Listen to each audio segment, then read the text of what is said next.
네, 오늘 깨부처의 각당은 기자의 길을 택해서 지금까지 외길을 걸어오신 언론인 한 분을 만나보겠습니다. 동문 여러분들께서도 뭐 TV를 통해서 익히 잘 알고 계시는 그런 분입니다. KBS에서 오래 몸을 담고 계시다가 불교방송 사장을 역임을 하신 우리 29회 이선재 동문입니다. 오늘 출연해 주셔서 감사드립니다. 네, 안녕하세요. 네. 늘 뭐 인터뷰어로서 이제 다른 분들 이렇게 마이크를 대면서 취재를 하시다가 이렇게 이제 취재를 당하시는 그런 입장이 되셨는데 조금 느낌이 좀 남다르실 것 같긴 합니다. 네, 그렇습니다. 오면서 이게 인터뷰하는 게 참 생소하다는 생각을 했는데 제가 한 두 번 그런 경험이 있어요. 그 KBS 보도본부장이 되니까 아마 당시 동창회보에서 한 분이 와서 인터뷰했던 기억이 있고 또 네. 불교방송 사장 취임한 다음에는 방송기자클럽 회보에서 한번 한 적이 있고 또 제가 KBS에 있을 때 대외정책팀장이라는 보직을 한 적이 있는데 그건 아무래도 물론 홍보실이 따로 있긴 하지만 대외 정책 관련해서 대외 무슨 관계 관련해서 이제 타매체 접촉할 일이 많아서 상당히 그 취재에 응했고 또 이제 발제나 이런 국회 세미나에 가서 한 적이 있거든요. 그럼 이제 취재 대상이 되는데 제가 그때 느꼈던 것이 내가 그 타매체 기자들에게 한 말하고 기사화되는 게 좀 괴리가 있다는 느꼈기 때문에 그렇죠. 이런 부분들이 취재원들이 좀 불만을 가질 수 있겠구나 하는 것을 느끼고 스스로를 돌아받은 기억이 나거든요. 네. 그런 소회가 좀 생각이 났었습니다. 네. 예. 오랜 기간 뭐 진짜 언론인으로서의 길만 쭉 이렇게 걸어오셨는데 그게 기간이 굉장히 길었습니다. 뭐 벌써 30년이 넘는 기간인 것 같은데 그런 그 본인의 인생이랄까 기자의 길 이거 뭐 돌아보시면 어떤 소회 같은 게 드실 것 같은데 어떤 느낌 드십니까? 어려서부터 기자를 하려고 했던 건 아닌데 지금 제가 KBS를 만 32년 그 다음에 불교방송을 4년 임기를 마쳤으니까 36년이면은 제 인생의 반이 훨씬 넘은 기간을 갖다가 이미 이 직업에 종사를 해왔었습니다. 그래서 결과적으로 이제 언론인의 외길을 걸어왔다 이렇게 남들이 말씀을 하시는데요.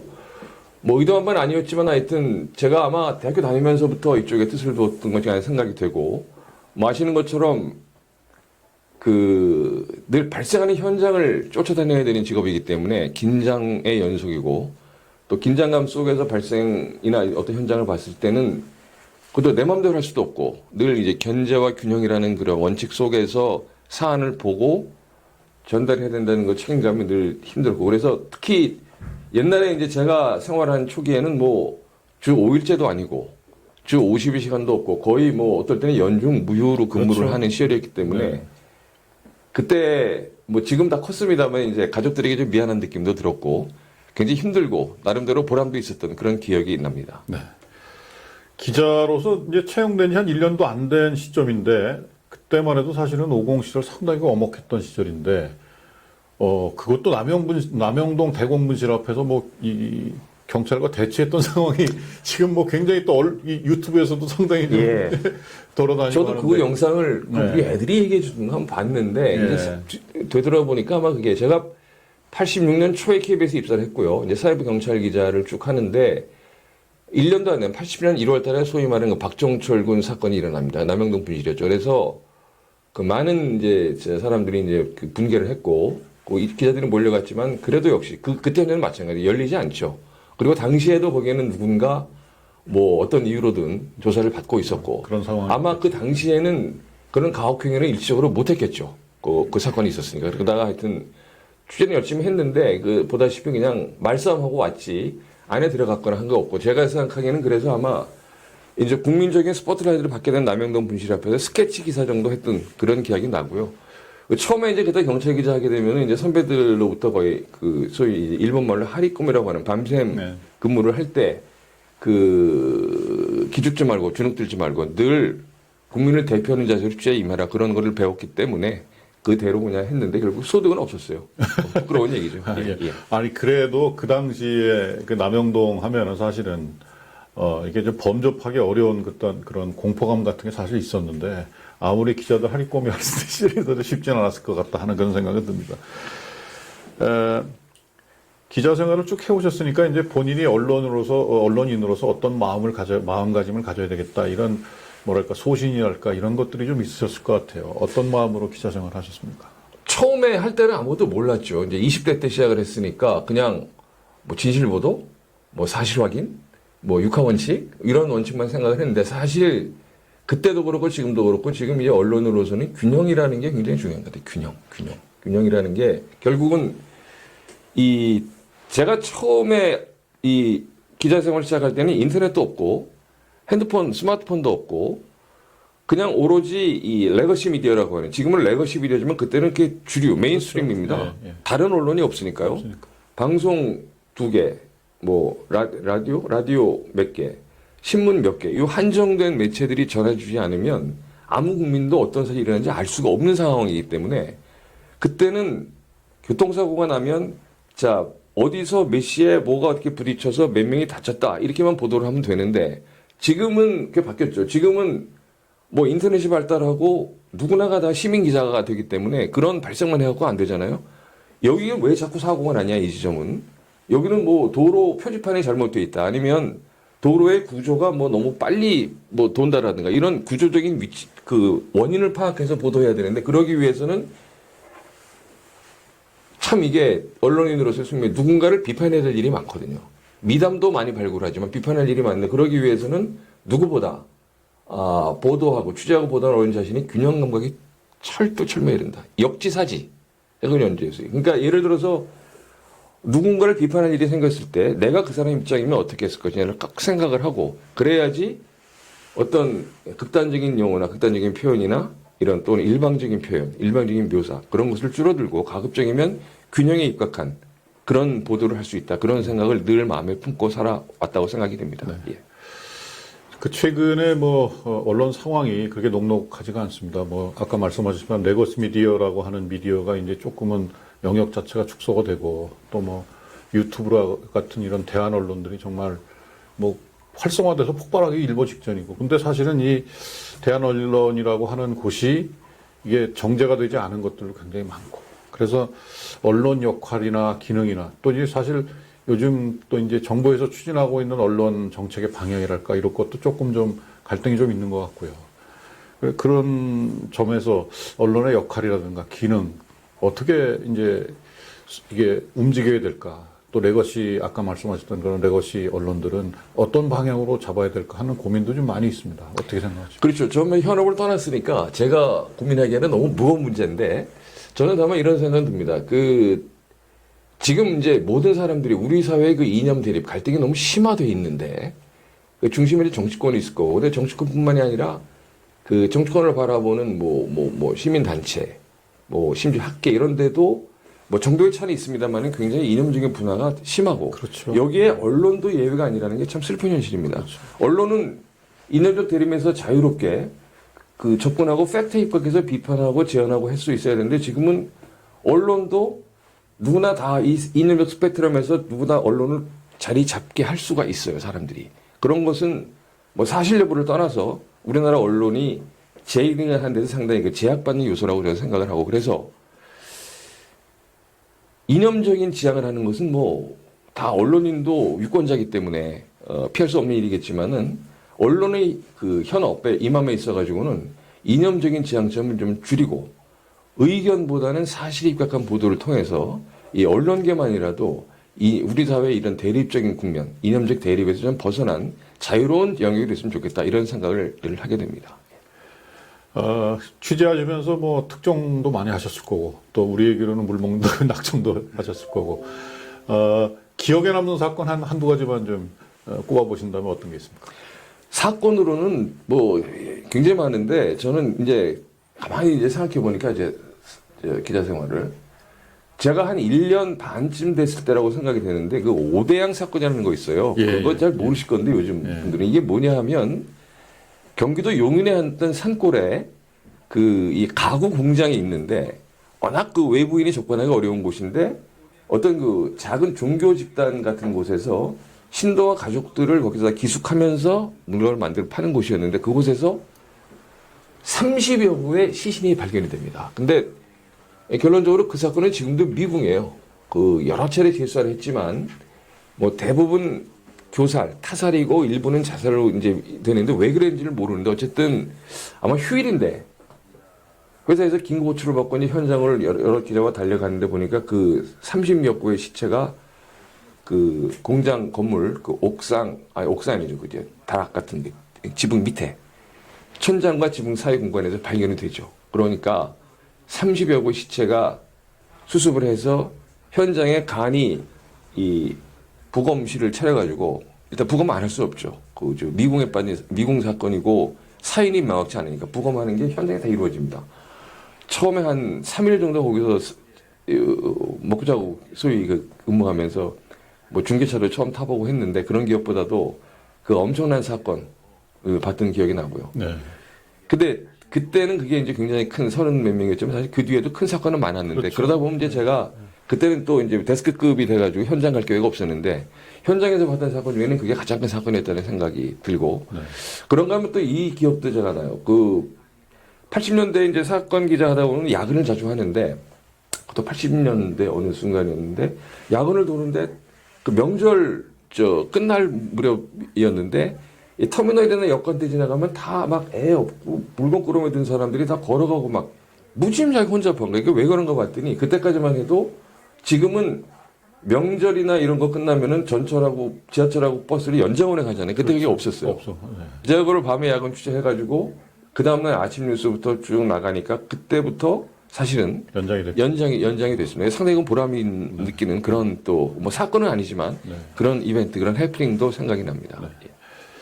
그 이제 저도 취재 현장에서 이제 KBS 기자들을 만나 보면 뭐랄까 그 공영방송이라고 하는 책임감이랄까 뭐 그런 것들이 좀 사실 느껴지기도 합니다. 그리고 이제 취재하면서도 본인들이 스스로 취재하면서도 이제 그런 느낌 같은 게 좀 있는 것 같고 또 어떻게 보면 공영방송이라고 하는 그 구조 자체가 이게 이제 상부로부터의 어떤 외압이라든가 이런 것들에 좀 민감해질 수 있는 그런 건데 실제로 진짜 현장에서 움직이면서 그런 것들은 겪지 않으셨는지 또 겪으셨다면 어떻게 극복을 하셨는지. 그러니까 공영방송이기 때문에 더 책임감이 있다는 건 당연한 겁니다. 왜냐하면 지금 우리나라에서 공영 언론은 많이 있는데 그거는 소유 구조, 소위 말하는 지배 구조가 공영이라는 면에서 공영이라고 얘기를 하지만 그 언론 매체들도 이 수익 구조는 100% 상업적으로 운영이 되거든요.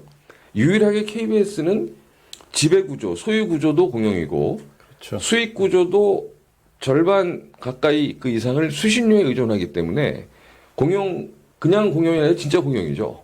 그 다른 공영하고 다르고 그리고 수신료를 받기 때문에 KBS는 국회의 국정감사도 받고 또 감사원의 감사도 받기 때문에 그 업무의 임함에 있어가지고 여러 가지 느끼는 그런 뭐 당연한 겁니다. 그러니까 공무원에 준하는 정도의 책임감과 그런 게 있어야 되는 건 그거 당연한 거고. 근데 그러다 보니까 아무래도 정치권이 예속되지 않냐 생각을 많이 하는데 뭐 그런 부분도 있죠. 근데 옛날에 독재 시절에는 정치권에 대한 예속이 상대적으로 많았다면 그 뒤에는 이제 경제계로부터 이 자본으로부터 예속이 좀 많아지는 거는 이제 전반적인 트렌드적인 특성이 있는 건데 KBS는 상대적으로 남들이 보기엔 그렇게 말들 하죠. 경제권으로부터는 좀 자유로울 수 있지 모르지만 정치권이 약한 거 아니야 얘기를 하는데 뭐 그런 경우 있습니다. 그런데 저희가 보면 알죠. 데스크랑 누구랑 늘 디스커션을 해야 되고 발생하는 사건을 그 마감 시간 내에 전달하기 위해서는 사실 아주 무지하게 짧은 시간이거든요.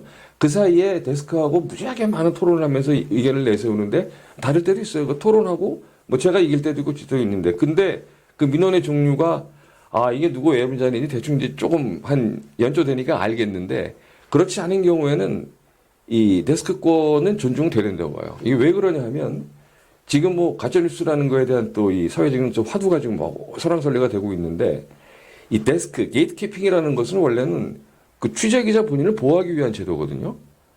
저는 맹세코 얘기하는데 제가 데스크도 오래 했고 했지만 저는 외압으로 데스크 본 적 한 번도 없습니다. 저는 이 친구가 하는 보도가 이제 내가 데스크 하면 우리 합작품인데 어떤 혹은 누구에게 소를 당하지 않느냐 혹은 팩트가 아닌 게 포함되지 않느냐 그리고 이게 이 사람의 의견은 아니냐 그 다음에 인터뷰나 이런 사람들이 균형있게 포진됐냐 이런 거를 봐서 서로 개선하는 작업이지 누구의 외압을 전달하는 것은 아니었기 때문에 그런 자세를 가지고 데스크 또 일선 기자 손 후배가 일을 해나간다면 충분히 그런 부분은 극복할 수 있다고 저는 생각을 합니다. 어쨌든 보도국장 역임하시면서도 이제 그런 어떤 사명감이나 이런 걸 가지고 아마 일을 하셨을 거라 생각이 됩니다. 공영방송 KBS에서 이제 계시다가 퇴임하시고 불교 방송 이제 뭐 대학에 잠깐 계셨다고 하셨는데 네. 불교 방송 사장으로 가셨어요. 근데 그 조금 뭐 특별한 사연이 있었습니까? 아니면 뭐 어떤 과정이 좀 궁금합니다. 아, 그거는 이제 KBS 퇴직을 하고 이제 관음클럽 석좌 교수, 신영 기금 교수로 네. 서울대학에서 이제 1년 강의했고, 예, 예.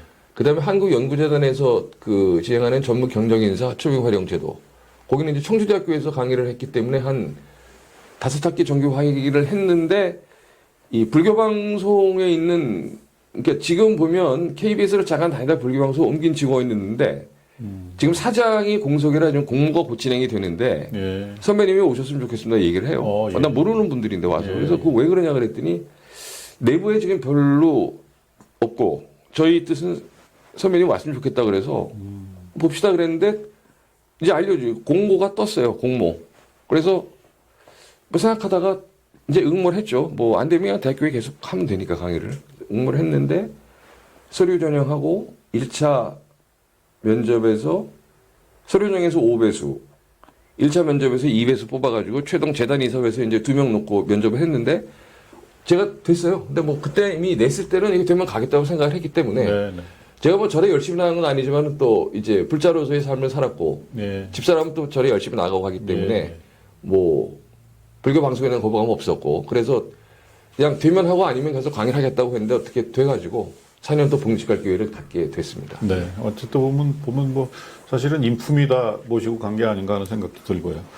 그 과거에 그래도 이제 공중파에 계시다가 불교 방송은 좀 이제 특수성이 약간 있기 때문에 이 조직 생리라든가 여러 가지 면에서 조금 너무 다르긴 했을 것 같습니다. 그 운영이나 이런 거 어떻게 뭐 방침이 좀 바뀌셨던 겁니까? 아니면 뭐 좀 운영은 어떤 기준으로 하시는 건지? 그 비슷합니다.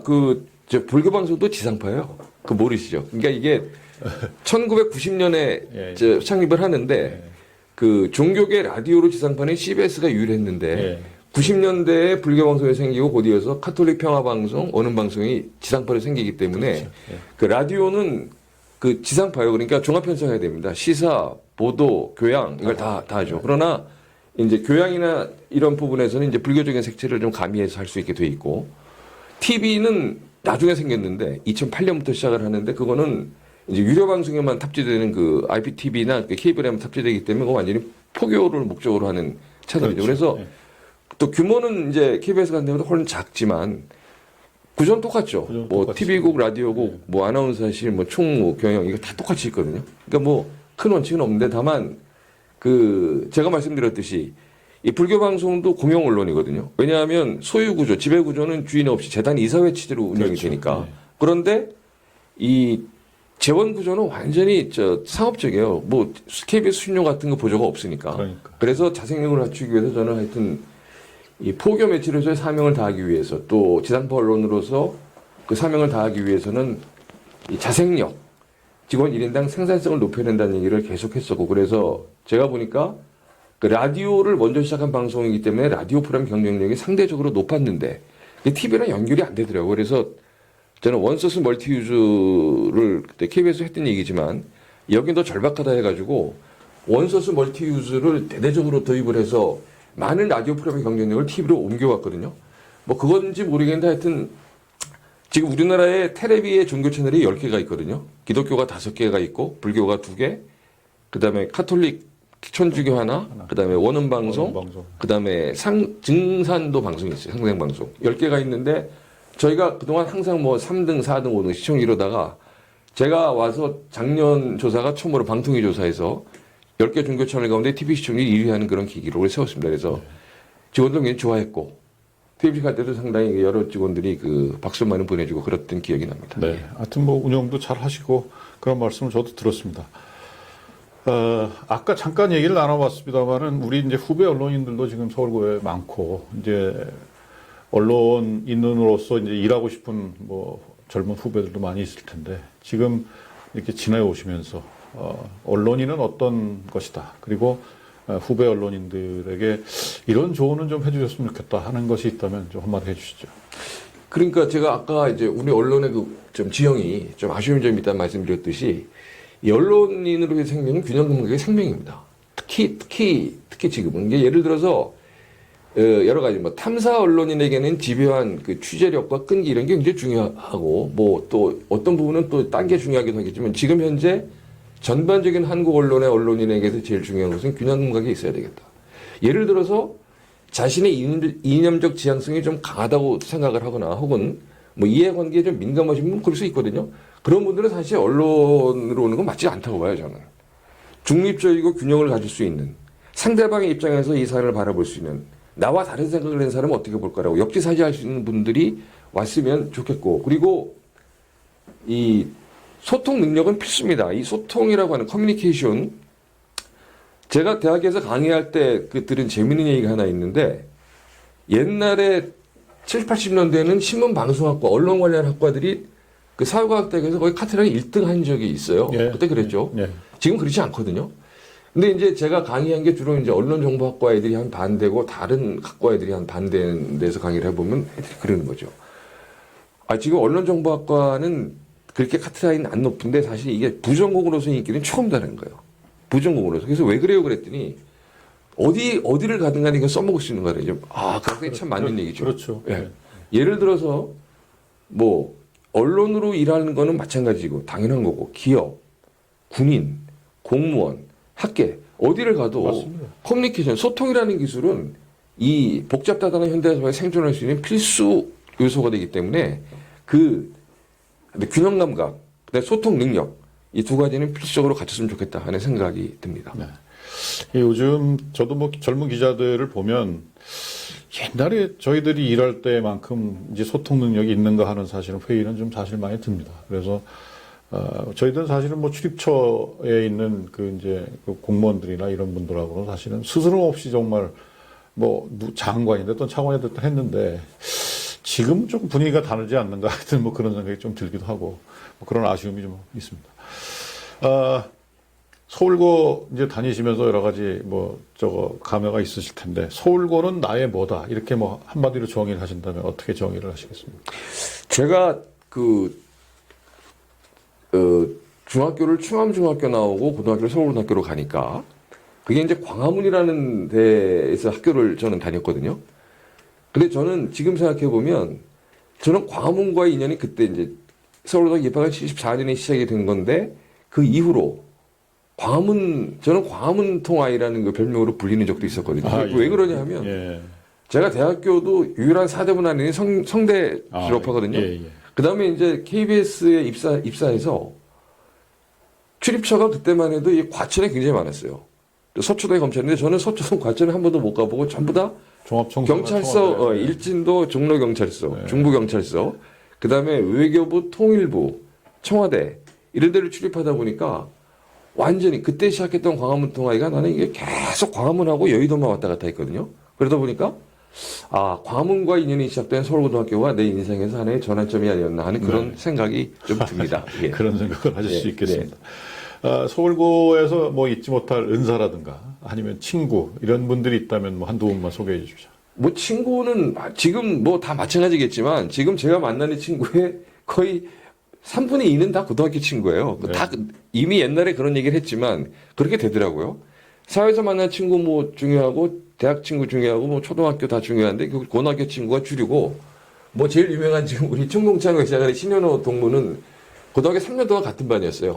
예. 그런 애가 한 둘, 셋 뭐 되는데 하여튼 3년 같은 반이었기 때문에 고등학교 또 졸업하고서도 상당히 많은 추억이 있었던 생각이 나고요. 그리고 1, 2학년 담임이었던 이희철 선생, 3학년 담임 은순기 선생, 그리고 담임은 아니었지만 그 얼마 전에 자꾸 하신 연대선 선생님, 명화 선생님, 그런 분들은 제가 가장 많이 찾아가서 조언도 구하고 또 제 인생에서 가장 많은 그 어드바이스 해주신 아주 좋은 선생님이셨는데 얼마 전에 자꾸 하셨다는 소리 듣고 참 다시 한번 명복을 빕니다. 네.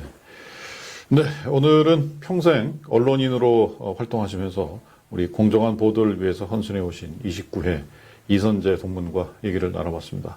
오늘 바쁘신 시간 내주셔서 감사합니다. 네, 고맙습니다.